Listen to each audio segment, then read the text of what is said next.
Le Musée national des beaux-arts de l'Occident. C'est le premier bien culturel de Tokyo inscrit sur la liste du patrimoine mondial de l'UNESCO. Le premier espace d'exposition est la salle du XIXe siècle. La salle est baignée d'une lumière douce provenant du plafond élevé qui donne une impression d'ouverture.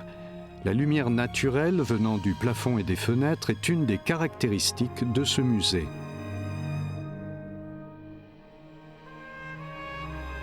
L'apparence de la salle change alors que vous suivez la rampe ascendante.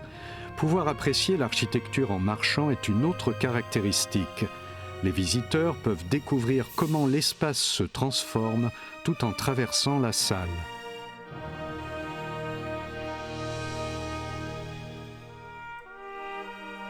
Un paysage différent s'offre au regard depuis le balcon du premier étage. Ce bâtiment a été conçu par Le Corbusier, un des architectes les plus influents du XXe siècle. Le Corbusier était au centre du mouvement architectural moderne du XXe siècle.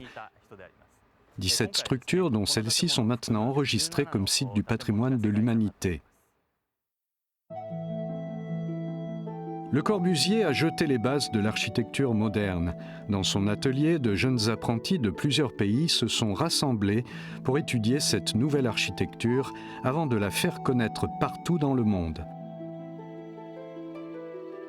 Parmi eux se trouvaient aussi des architectes japonais.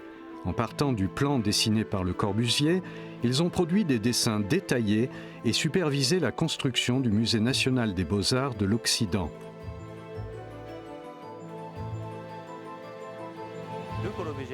Le style architectural conçu par Le Corbusier a été concrétisé avec l'aide de ses apprentis. Le Corbusier est à l'origine du concept fondamental à l'origine de la construction du musée. Celui-ci s'exprime dans les lignes fluides parcourant l'intérieur. Les visiteurs accèdent au premier étage en pénétrant dans la salle du XIXe siècle après être passés sous les pilotis du rez-de-chaussée et en empruntant la rampe ascendante. La salle d'exposition semble s'enrouler autour de la salle du XIXe siècle. C'est le prototype d'un musée conçu par Le Corbusier, le musée à croissance illimitée. L'idée est que des salles d'exposition pourront facilement être rajoutées à l'extérieur en même temps qu'augmenteront les collections. Le concept de musée à croissance illimitée a fortement influencé les architectes japonais qui ont commencé à l'incorporer dans leurs œuvres respectives. Au fil du temps, c'est devenu un des fondements de l'architecture moderne au Japon.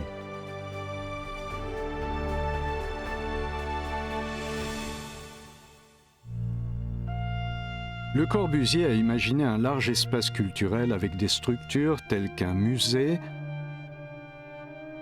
un théâtre et une galerie entourant une place. On trouve écrit ici en français « la ville ». Pendant la reconstruction de l'après-guerre, Le Corbusier souhaitait que cette zone de Ueno, cette ville, soit reconstruite en s'étendant à partir de la place qui se trouve devant le musée. C'est ce qu'il souhaitait exprimer dans son plan. De grandes parties de Tokyo étaient en ruine après la guerre. Le Corbusier a imaginé une ville qui se développe à l'infini à partir du musée et du théâtre.